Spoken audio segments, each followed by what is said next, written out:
Welcome everyone to the house that Ross built. We have Jason back here, which is our regular participant in our podcast. And obviously, we already know some of his background, wide background, startups, teaches people all kind of things about getting established in business. He's a consultant. He owns several businesses, so on and so forth. Welcome, Jason. How you doing this evening? I'm doing pretty good. I got something to add to it. As you know, I teach the startup course at the University of Miami's law school, but I also am starting this fall going to be teaching at the business school as well Oh, as law school. So awesome. like Dion Sanders, call me Professor Prime. I'm Professor playing Prime. I'm playing two sports. If those of you who are old enough to remember Dion playing football and baseball in the Super Bowl and the what was it, the World Series. Yep, yep. Is that an online or in class? That's in class. That's in class. So yeah, so I'm up there Tuesday, Wednesday, Thursday this fall. You Okay. know, so so I Anybody really in enjoy North it. here in Miami, check my man out. Check him out. The youth. And we're going to get into you do some separate things too, as far as startup class and stuff. We'll get into that next I episode. do. I do. I do teach startup. I talk at conferences, business conferences around the country about startups raising capital. And we also have an online uh, business online business startup summit or workshop. Um, I'm sorry, boot camp that we do. It's 6 weeks long. It's usually every Tuesday or Wednesday for 2 hours at night, and we walk through the entire process from the overview, the 5 phases of a startup, which you can see right here. We talk about concept design, take an idea from nothing to a viable idea, concept development, figuring out what you're going to need to develop the idea, concept monetization, figuring out how you're going to capital, how you're going to what the money side of it is. What are you going to sell it for? What does it cost to produce? Company organization and capitalization, organizing your company, finding the money for the capital, and then rollout, rolling it all out. And then we also toss in as a bonus alongside top 12 reasons startups fail. So it's kind of very comprehensive. Absolutely. And I think I've attended one of those, or you walk me through it, I I think guess. I think we kicked you out. I think you came in, you caused trouble, and we had security escort you out the door. But I think maybe a long time ago. Yeah, I was a And we're know-it-all. not sure if we want to claim you as a graduate yet. We're gonna wait and see how this podcast goes. Everything works out. When you become Joe Rogan, and we'll be like, oh yeah, he was in one of our classes. And we'll drop Jason's information on how to get in touch with him as usual on the bottom once the podcast comes out. And also next month we'll be talking about that class he's particularly talking about now, how you can get involved, a little more details about it. So stay tuned for that. All right. Today we're going to talk about business ownership in our community. We're going to come at it at a little different angle. Yeah, one of the things that whenever I have two or three different conversations as it relates to this. So I have the mainstream conversation. Mainstream conversation is outside of just our community.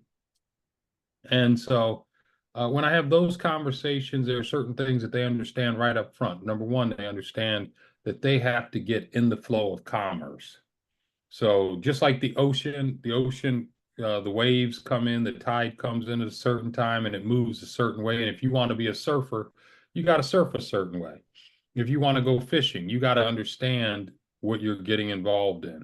They're not trying to change the flow of the ocean or come at it counter it.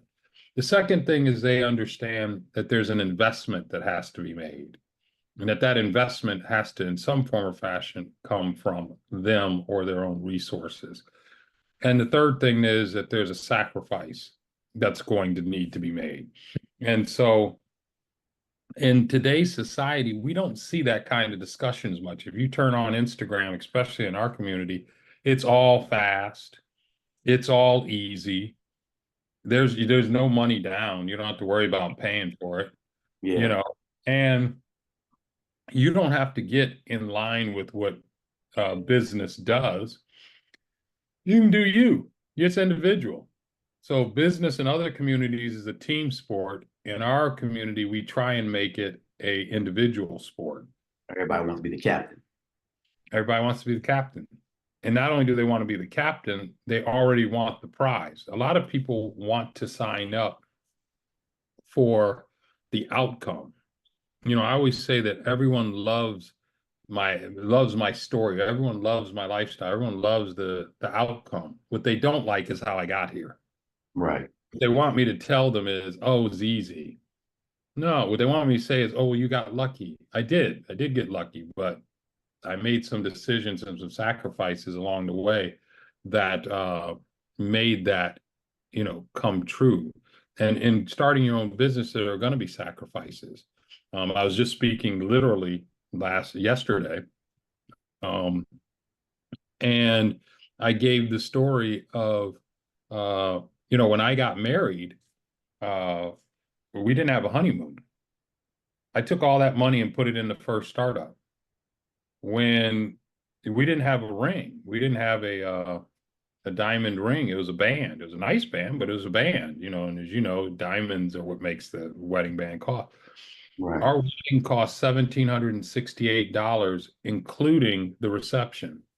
I like that. Yeah. I took all that money. I used to carry a bag lunch. I was a professional. Going in, I had a little bag of lunch, and my friends would make fun of me. I drove while everyone was driving, new Beamers and things like that, BMWs. I drove an old car. I took all that money and I put it in the first startup. Now it paid off, at 29, got a big hit, bought a big house, um, bought my wife a 7 Series, and we started, got her some diamond ear, 1 carat, whatever diamond earring. Started investing in other things, but the road to success in entrepreneurship is generally paved. It's curvy like this little sign behind me. But what they don't show is the potholes. What they don't show is that it's raining. What they don't show is that the water washed away half the road. They don't show the accident. They don't show all the problems that come along with it.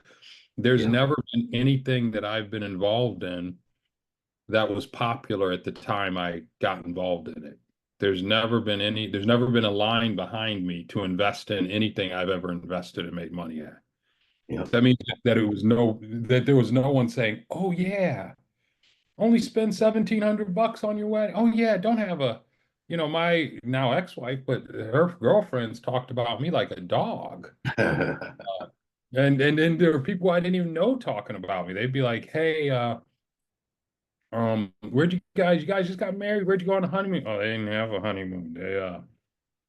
He's too cheap. No one said anything once I bought the 5,100 square foot house at 29. And Yeah. we had a maid and a nanny and this and that. And so everyone sees that part of the story.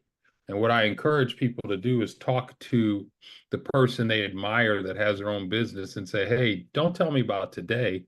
Tell me about when you started out." Because in that, there's a decision. Yeah.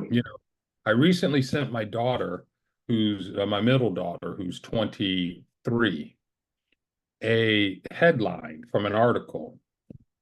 Headline from the article says, Barack Obama's ex-girlfriend broke up with him because, and then it's in quotes, "I didn't think he was enough." Mm. And so they're going back, they interviewed in 1983, Barack Obama thought he had found the love of his life, blah, blah, blah. And I don't remember her name. And what it said was, she was looking at where he was at that time. Now, where he was at Harvard, just getting out of Harvard Uh-huh. law. But other people around her were dating guys who were out of Harvard law, and they were going to the big firm, and they were, driving nice Porsche and all that stuff. And she's like, "I really like this guy, but I don't think he's enough. I don't think he's going to be enough."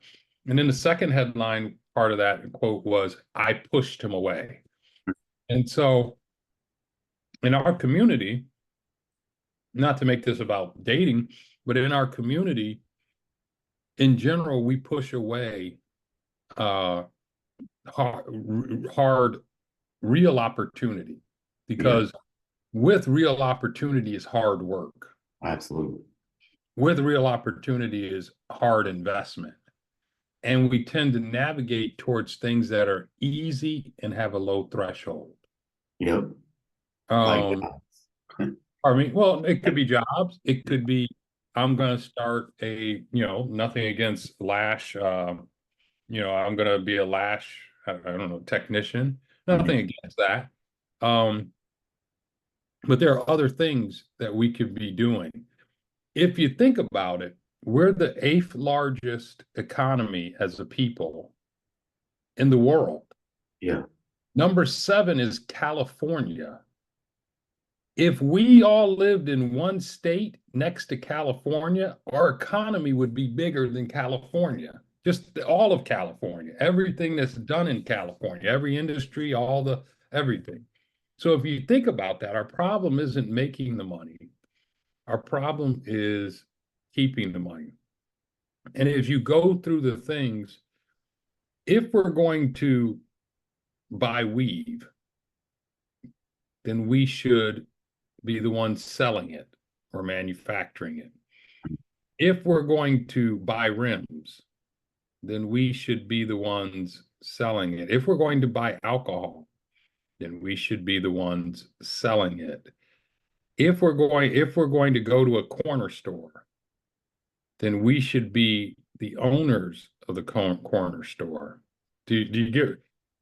Absolutely. And it's so true that, and you go into our communities, and very rarely do we own any of that. Correct. And so the problem is those things come with hard commitments, like leases, like down payments, like credit, good credit. And these are the things that oftentimes I see people running away from or trying to get around, where it's easier for me to say, hey, keep your credit good. One day you want an opportunity. Save your money, invest in things. And that's where the different components of building wealth come in. Most people don't understand that wealth is a formula. It's simple math. And the math is simply this: you got to have a cash flow engine. Now, that cash flow engine can be a job, but you got to have something that routinely generates money at a predictable rate. It could be a job, it could be your company, your business. But it's got to generate money at a predictable rate. And the second thing you have to do is you have to have surplus. So this is where you see a guy, he's in the NBA or NFL, he makes a ton of money. He's rich, but he's not wealthy. And the difference is rich, you're still working for it. Wealth, you could stop working and the money will make money on its own. You're making money from your money and you can live off of it. That's a good And definition there. pardon me? I said that's a great definition. People need to hear that. I'll say it again. Rich is a lifestyle. You have a lot. Wealth, your money makes money. Rich, you make the money. Wealth, your money makes the money. And you can live off of it when you're doing nothing.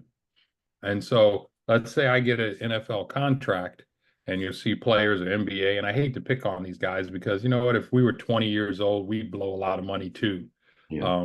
We blew money when we didn't even have those big contracts. If you take the average 20-year-old, regardless of race, background, whatever, you give him any kind of money, he's going to blow it, buy a car, do this, that, and the other. But everyone seems to know that, so I'm using that. But it could be just as easily a doctor, a lawyer, an Indian chief, whoever. And so they make a lot of money, but they spend a lot of money. And so 70 to 80% of ball players are broke within 5 years of stopping in the league. Why? They have no surplus. They made a lot of money. They may have made 80 million, $110 million, but they spent a lot of money. Yeah. And so the second component of wealth is you have to have surplus, which leads to the third component of wealth. You have to have savings. Surplus leads to savings. But if all you did is save the money and you didn't do anything with it, then you wouldn't be wealthy, because the fourth component is investment. You have to invest in something. And once you do the investment, your investment has to yield two things: cash flow and or appreciation. Cash flow is easy. That could be dividends, that could be owner's dividends, stock dividends, something that generates, the business is kicking off money. And then appreciation, if you think about real estate, you bought it for 100, it's now worth 200. That's appreciation. And so the problem we have is we don't follow the formulas that are already preset. And so if you look out in an American landscape, you see people that are coming from other countries. They don't speak our language. They've never been here. They don't have family here, but they're able to amass and become wealthy. And generally, they can do it starting in our community. And the question's always why? Well, someone gave them a break, this, that, and not really. They just followed the formula. That's it. It really is. You don't have to be, if I give you a recipe, you don't have to be a great cook if you can follow a recipe and follow it. They had the ingredient. You say, well, how'd they do it? No credit is better than bad credit. Yeah. So if I'm a landlord, which I am, and you're coming to me and you just got here and you're saying, look, I just got here, I'm hardworking, and you show me how you're working 2 or 3 jobs, I'm like, you know what, I'm gonna give this guy a break. We'll see what happens. But if you've been here forever, 400 years, and you got bad credit and you don't have, and you're not working, bam, bam, bam, just getting, taking advantage of every opportunity, then you're not going to get as many, breaks. And so a lot of what's happening in our community is not necessarily racism. Now, there is racism out there. I've been the subject of it. You've been the subject of it. I jokingly said if I had a nickel every time it occurred, I wouldn't have to work and you wouldn't have to pay reparations. I'll just take the nickel every time it's ever occurred in my life. But there are things that we're doing that prevent us from being successful. Absolutely. It's a community sport. Business is a community sport. And, the reason businesses become successful is they have to sell to someone outside of themselves, their families. And so they have to appeal at a broader level. Rap music for years was, and still it is. It's either a number one or number two behind country, and sometimes they'll flip. But it isn't one or two because of us in Right. terms of playing it. It's number one or number two because the kids in Japan are buying it. The Yeah. kids in Yugoslavia are buying it. We're selling outside of our community. And that's what we have to do with all of our products and all of our influence. We can make a certain amount inside our community and organize it, but we also have to make sure that we appeal outside of our communities. Yeah, and that's the thing. We, even with our quote unquote culture, which I hate that word because whose culture are you speaking of? Um, but that's the issue that, as long as we're appealing to our own folks that, it's a profitable business or product or service, which we know it's not, and it won't be. Well, we have to go back and define what our culture is. There's been a new, our culture historically has been hardworking. Yeah. Our culture historically has been very, if you go back 60 years, we had the highest rate of marriage in our community, 85%. We were ahead of everyone else, white, black, Mexican, or white, Mexican, Martians, whatever. We had that. We were employed. We had a high level of employment. We had marketable skill sets. We were craftsmen, we were tradesmen, we were journeymen, we had technical skill sets. We owned more businesses then than we own now. Back then, we had black hotels, we had black newspapers, we had black magazines, we had black radio stations. And when I say that, I mean we owned them. Yes. We owned strip malls, we owned banks. The list goes on and on. And so we were a thriving community. And were there forces outside of our community that sought to undermine the success, absolutely. But they've been doing that since we got here. So Got it right. that isn't new, so that's no longer an excuse. Is slavery a problem? Yeah, I agree 100%. I'm less concerned about slavery than I am concerned about what I see on TikTok and Instagram. Yep. Yep. When I see a young man uh, who doesn't speak the King's English or has his pants hanging around his butt and is wearing a wife beater, one of those t-shirts. And you're not what I look at and I say, well, that's someone who wants to limit his job opportunities. That's someone who wants to limit his ability to get a business loan because you can't walk in a bank No. and get a loan. And so how we present ourselves will influence the results that we get. And so I'm African American. I own Black businesses, and I wouldn't hire you if you Yeah. walked in my business. I can't let you represent, my business. The other thing is, historically, we had very high skill sets. We were, if whether we were highly educated or highly trained, we were very industrious people with very high skill sets. So that doesn't mean you needed a PhD from Harvard, but you were known as the best plumber in town. Even in a segregated town down south, you were known as the best cabinet maker. People respected you on all sides, all four corners of the little town. And, you got business from all over. We have to go back to having those marketable skill sets. Everyone can't sell lashes. Everyone can't have a side hustle, which I hate that term. I mean too. We have to have a marketable skill set. And that's tough love. Nobody wants to hear that type stuff. My own children who grew up in affluence, they're like, Dad, you're monologuing. Nobody wants to hear that crap.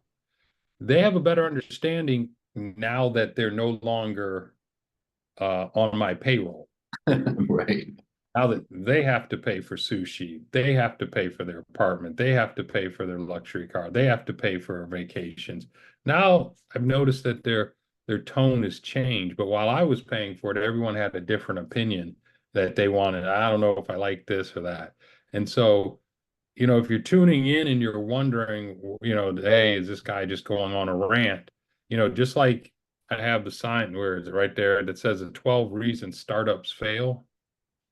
Sometimes I'll talk at a university about the top 10 reasons that people kill their careers or opportunities. They'll bring me into the business school, and I have to tell the young people, like I said, you walk in dressed a certain way, your pants are hanging down, you're wearing a wife beater.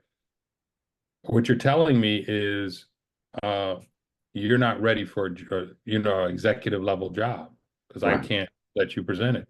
If you're wearing a bonnet, so I don't want to make it just pick on the guys or pick on, you're wearing a bonnet in the airport. The number of times I've met and done business, met someone on an airplane where we did business later or they were a connection.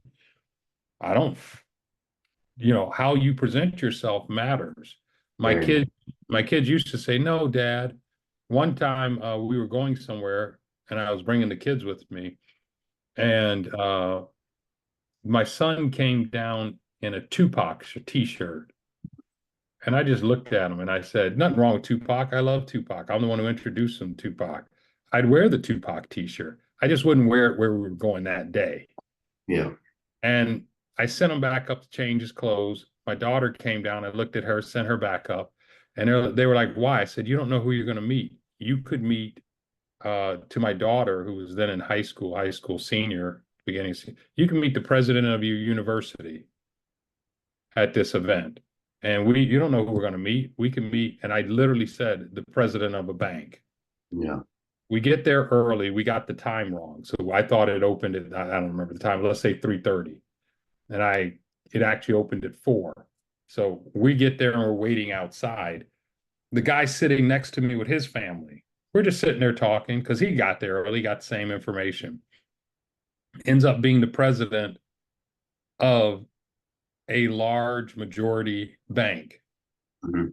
that stretches from the whole eastern half of the US. If I named the bank, you would know the name of the bank. We walk into the place, maybe a half hour later, we bump into the person who just stepped down as the president of the school my daughter wanted to go to. That was her number one choice.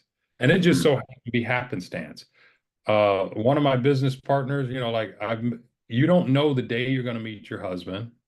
Yep. You don't know the day you're going to meet your wife. You don't know the day you're going to meet your business partner. You don't know the day that someone's going to introduce you to an opportunity. You don't know the day you're going to meet the banker. You don't know when that's going to occur. And so it's important that we present ourselves in such a way, which is what we used to do, that's ready for opportunity. So if you're a young man and you happen to hear this and you're wearing, the wife beater or the white t-shirt and a pair of jeans hanging down, what you're telling me is you don't want a loan, a business loan. You don't want a high level job. You don't want a job that's going to be in front of the customer. You don't want to participate in commerce. If I'm in the airport and I see a young lady with a bonnet on, wearing pajamas, what you're telling me is you don't want a husband. Right. Simple as that, right? You're looking for something different. The guy you're looking for, he has a brand. Yeah. And so the guy you want hey, I want a guy, he has his own business, he'll fly me to Paris, he'll do this, he's sharp. That guy has a brand. He has to be able to go into rooms and get the business. Yeah. Um, the other thing is uh we want to we're not taking advantage of what's right in front of us. Absolutely. So many Again, opportunities. there's so many opportunities. So if we're going to be participate and be the main consumer in a multi-billion dollar, just using this as an example, hair weave, we should sell the weave. We should make the weave. We should be the importers of it.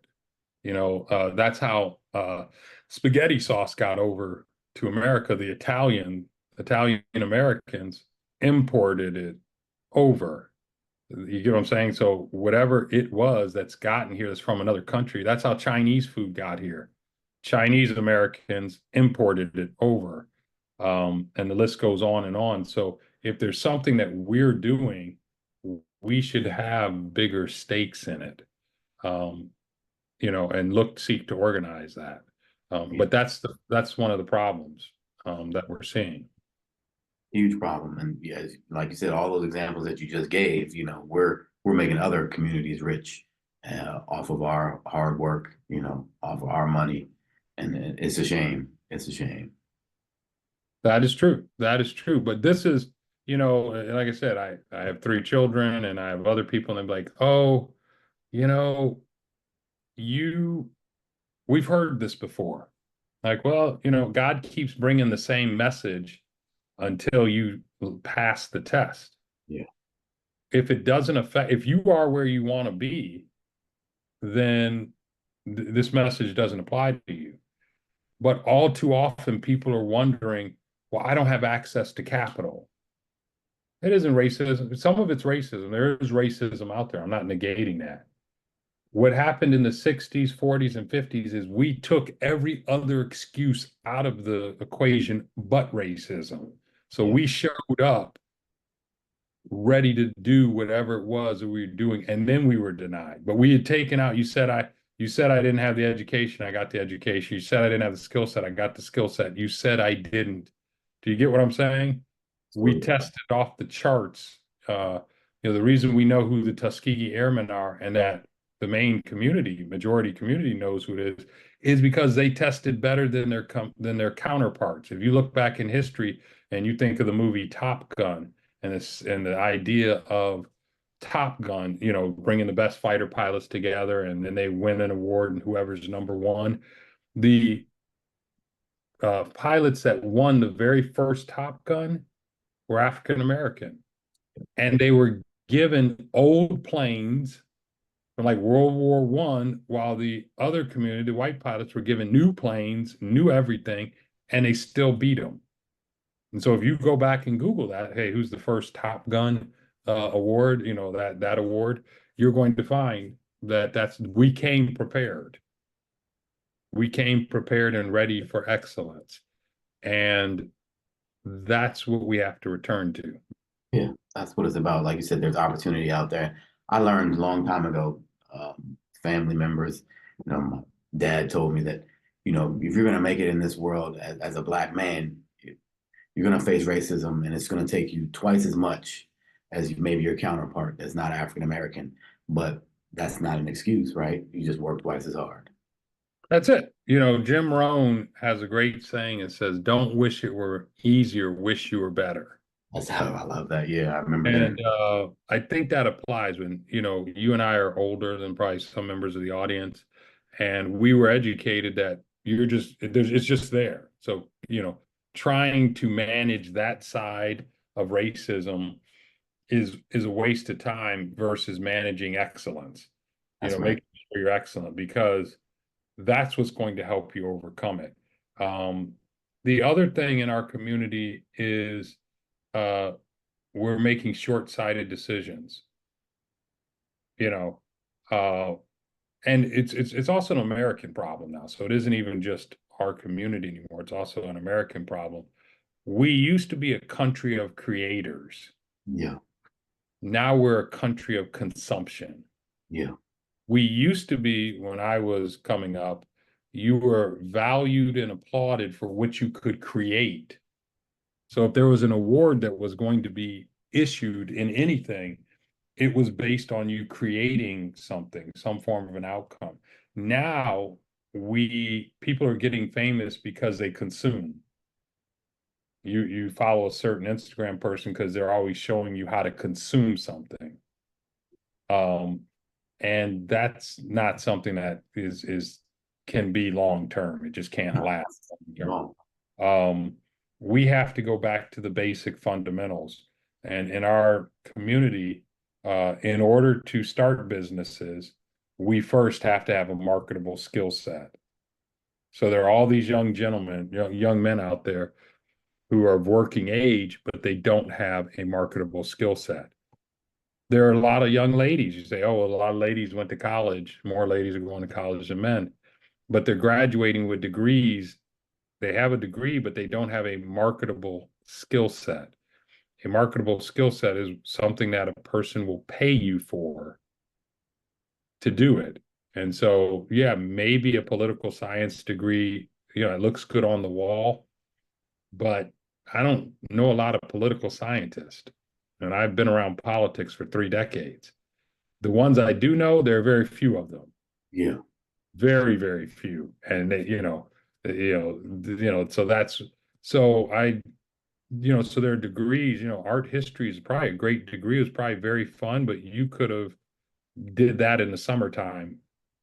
You know, you should have gotten a chemical engineering degree. You need a marketable skill set. And yeah, all too often, the people who are going to college don't have a marketable skill set. And all too often, our young men are wandering around in their 20s, not having a marketable skill set and falling in trouble because they still need to eat.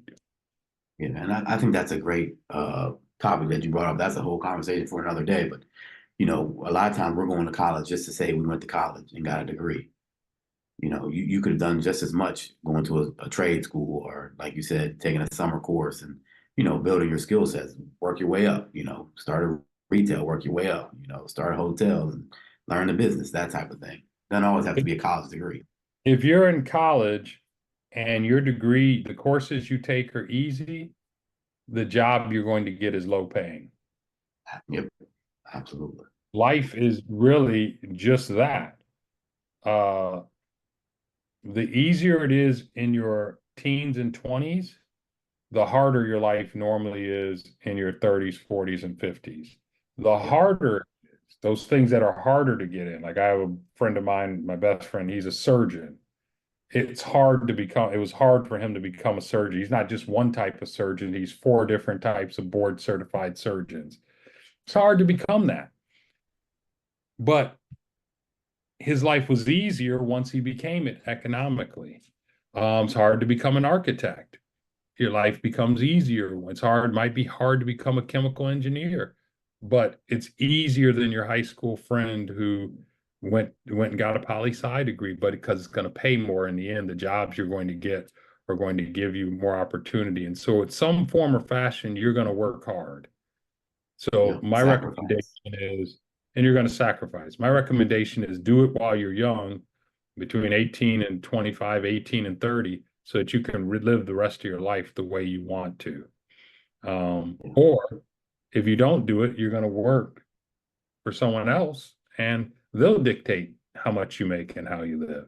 And so I think these are the real conversations. I know this isn't a feel good conversation. If you've tuned in for this and you're listening to this, and you're like, well, I thought these guys would inspire me. What I want to tell you is I am inspiring you.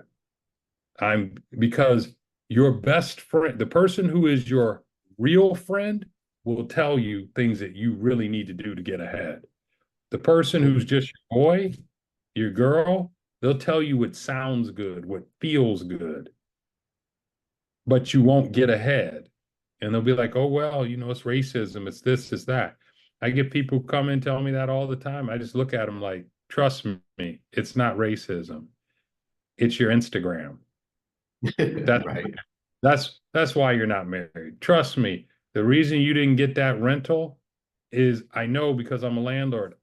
I looked at your Facebook page and saw you getting high, doing this, doing whatever, and decided I didn't want that in my whatever apartment, my building, whatever. It isn't racism, it's your credit report. It's the fact that you charged tickets to go see Beyonce and then didn't pay it.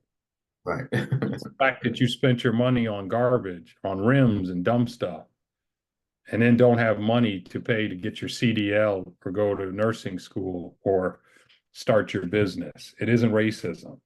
Now, are there racists? Yeah, absolutely. So anyone wants to take this and clip it and put it on and say, I didn't say it's not. No, no, no. There's still a lot of racism out there. You'll know that because once you have all those things in place, there are still obstacles being put in your way that are artificial. But the way to overcome it is to focus. And that's not popular in our community. Not. We want it easy, like you said. We want it fast. We want it easy. We want a flash, and just success doesn't come that way. Success doesn't come that way, and it's also contrary to how other communities build businesses and build wealth. They're not flashy. Yeah. Wealth whispers. I'll say that again, wealth whispers. The reason that we're not, and you have to be in proximity to it, wealth isn't going to knock on your door and give you the secret formula. You have to be in those rooms where the people who are making those decisions for the business that you want to be in are doing business. And so if you're in real estate and you're continually finding that your clients or you want to do, and you're not able to raise money to do a project, then you got to be in the rooms where the money is. But the being in the room where the money is, there is a price. Sometimes that price is literally a price like you got to pay to go to this conference. But I would tell you, having done this stuff, you'd be better off watching Beyonce, and I'm not picking on Beyonce, she's a fabulous entertainer, or any other entertainer. Skip going to see Usher in Vegas and take that money and put it towards hiring an attorney for your business. Take that money and put it towards hiring a software designer for your business or investing in your business. Because oftentimes we can't do both. Yeah. And we give up Where you one gotta for get. the other. Yeah. Pardon me? I said until you get to where you got to get, you have to put everything that you have, all your resources, and like you said, delay gratification. Later, you can have everything you want. I got lucky. I didn't have an issue with that. Mhm. I didn't have an issue with delayed gratification because I knew I didn't want to work for someone the rest of my life. I haven't worked for anyone in I want to say it's 2+ decades. Um, Yeah. so like I've forgotten what it's like to even think about working for someone else. And so if that's your end goal, there's a price to be paid for everything, Yeah.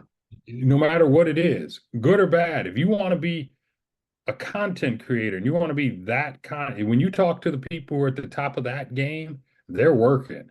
They're working hard, Hard. figuring out how to put out content on a regular basis. They're working hard on making sure that they have the right, microphone or mixing it or editor. They're taking the money instead of going to see Beyonce, they're hiring an editor that'll put all that together and cut it up. And so that's true in every industry. And so you got to look beyond what the what's going on, and you have to, look at how to run the business. I have one story, if we have time, that I think illustrates this. Yeah, we'll wrap it up with your story then. All right.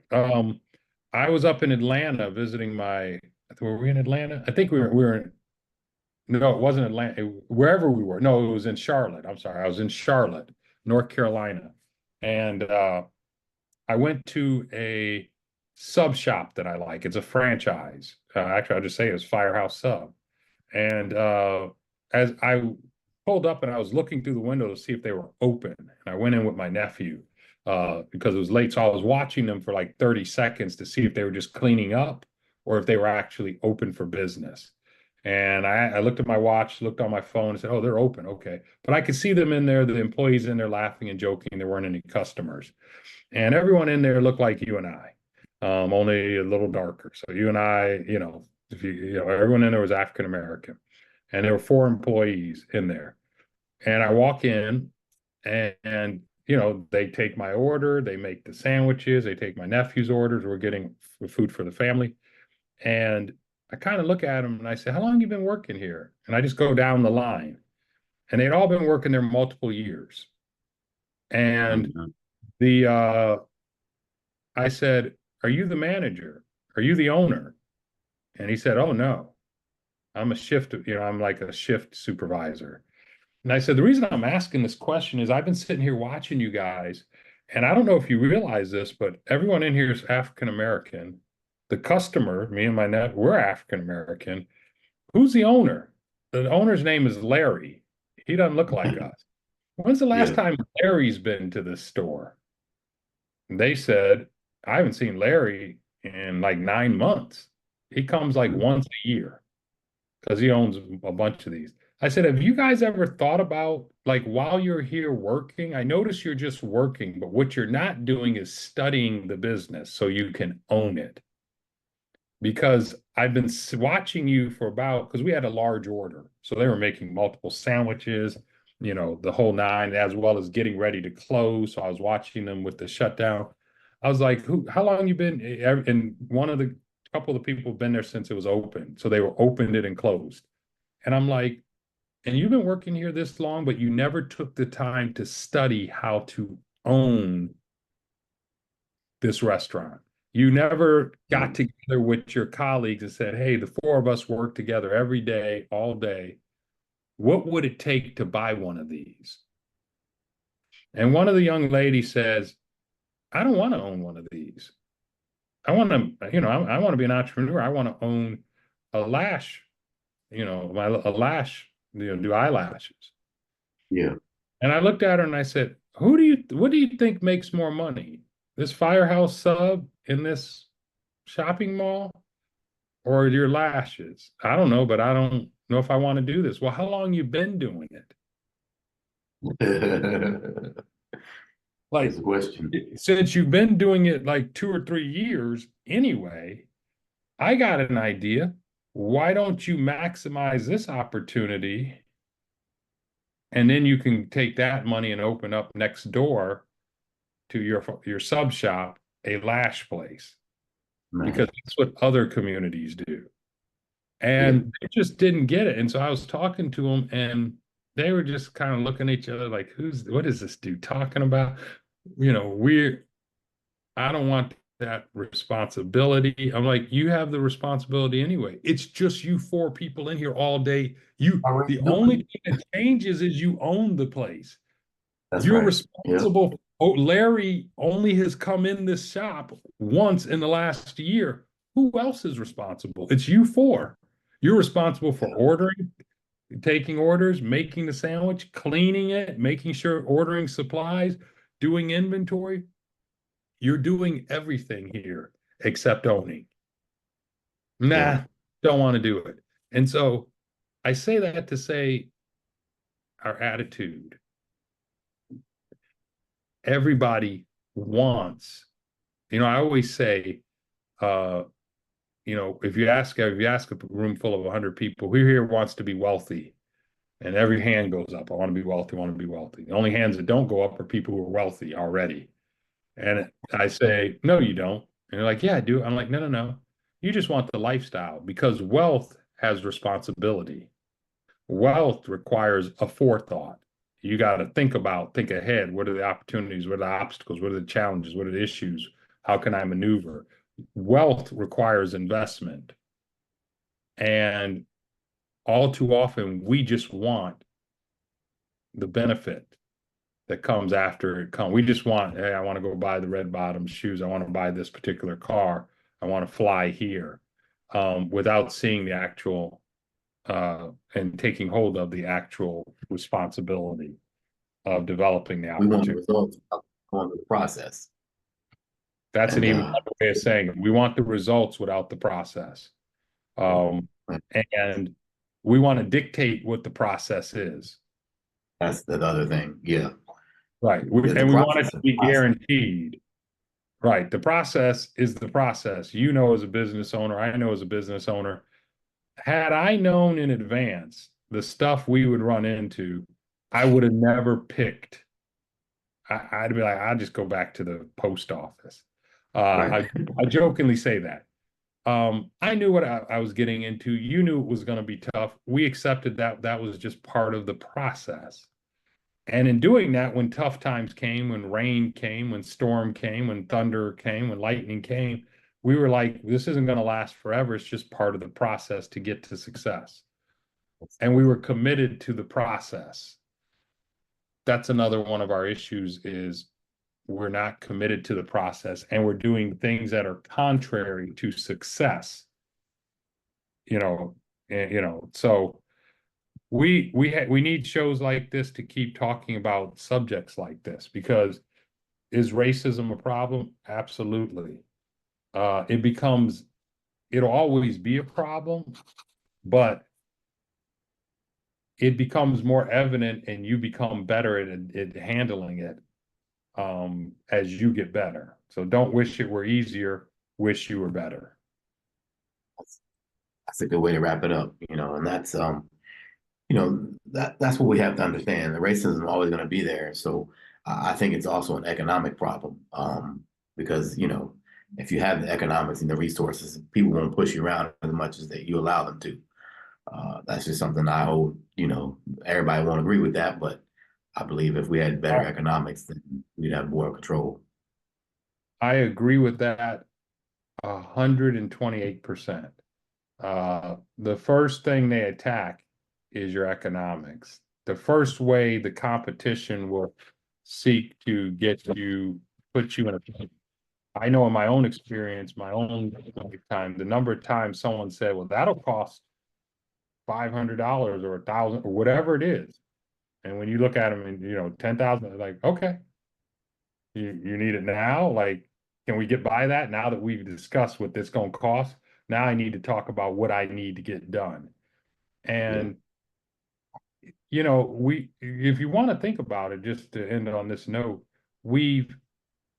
in the past, our grandparents, our great grandparents, they've never made as much money as the community makes today. But they were able to own houses. They were able to open hotels. They were able to open newspapers. Never owned it. Technology's never been cheaper. You've never been able to communicate, as cheaply or get impact. Information has never been this accessible. But we spend our times with tools like YouTube uh, instead of learning something, we use it to find foolishness. I do have one more quick story. and I'd love to Wait, do it. real. Edit it out. I don't care what I'm thinking Oh, about. go ahead, tell me. I started working 30 years ago in a little known industry called venture capital. We were part this where the office was part of a multi-building campus. So I forget how many buildings, like say eight buildings, and each building was a large building with a whole bunch of offices, multiple floors. In that entire complex, there were two black people, Mm. me and one of the young junior janitors. Yeah, junior janitor. That's important. Yeah, Junior that is janitor, like a why I'm new, laughing. like he wasn't the head janitor. He wasn't the supervisor. He was one of the young guys they just hired. And I had a convertible Jeep. I drove it and I parked. And one day he came running up to me and he said, "Hey," he came running up to me because he said, "Can I ask you a question?" And what I thought he was going to do is ask me to move my car because different times they redo the pavement or they trim the trees. You get what I'm saying? And they need the cars to move away so that they don't hurt anything, hurt the cars. So he ran up to me. He says, "Can I ask you a question?" I said, "Sure." And I'm expecting him to tell me where to put my car or something like that or move something. And he asked me this complex business finance question. Mm. And I just look at him and I'm like, what? And he repeats the question. And I'm looking at him and I'm like, what, what made you ask me that question? He said, I couldn't afford to go to college. He goes, and when I clean the offices, I could tell you guys were smart people. So I'm interested in business. So everything you throw away, I read.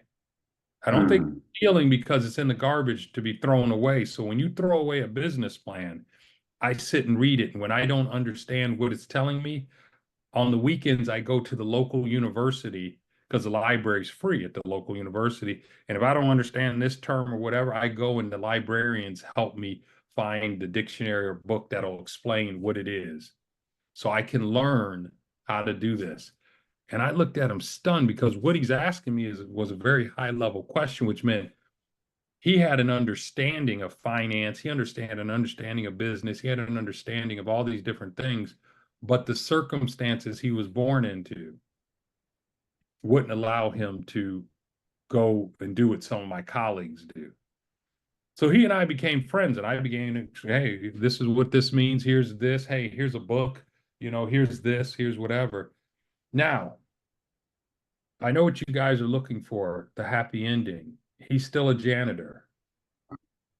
The issue is he's a janitor who owns the company that has 300 employees. And now that entire 8 building complex or whatever is one of his smaller clients. He has the contract to clean all of those buildings.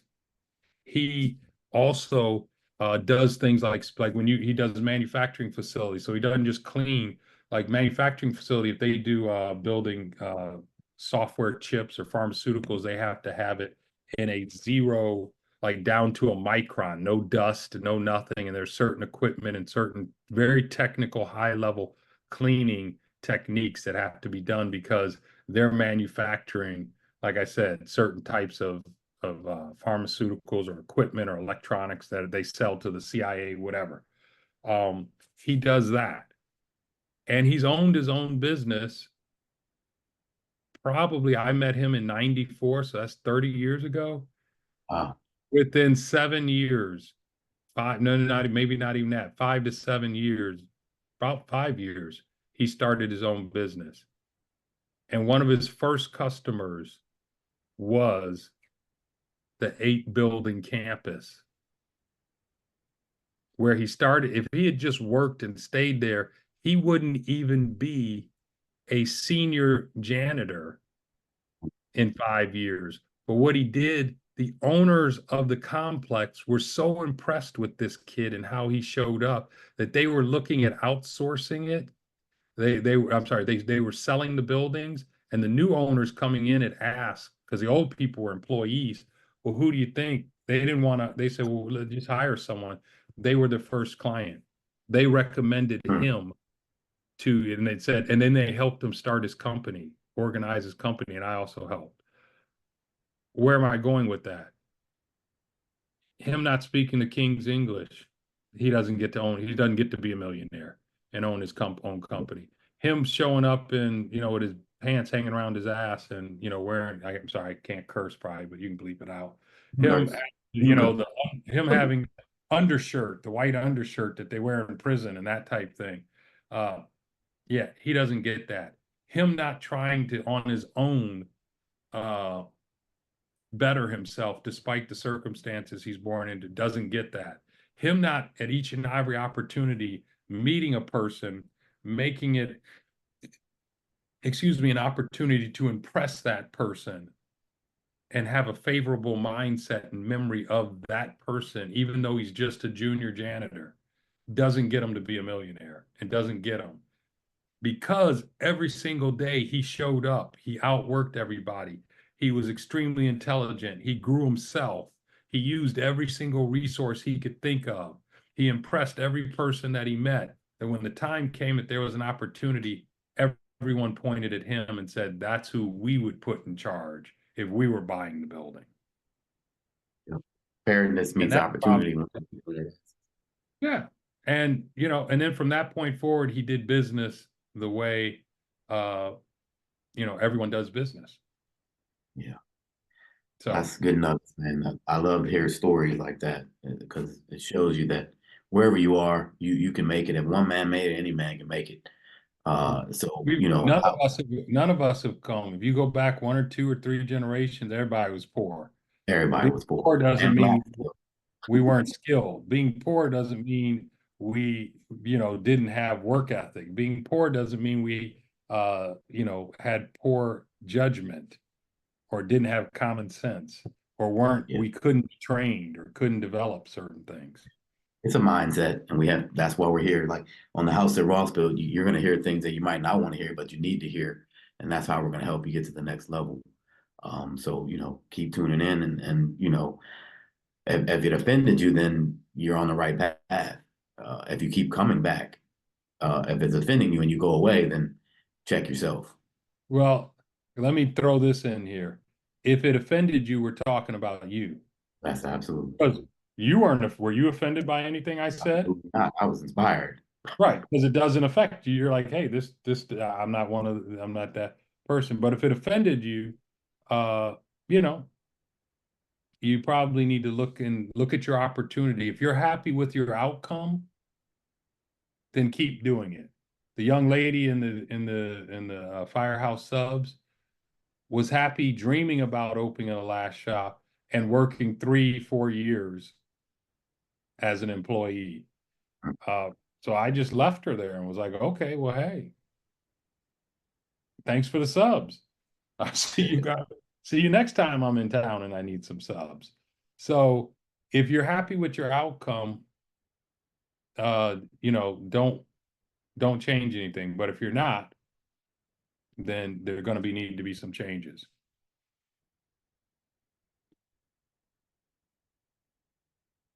So on that note, if you need to contact me, you can always do so at jfenwick@windsorwyeth.com, JFENWICK @Windsor, WINDSORWYETH.com.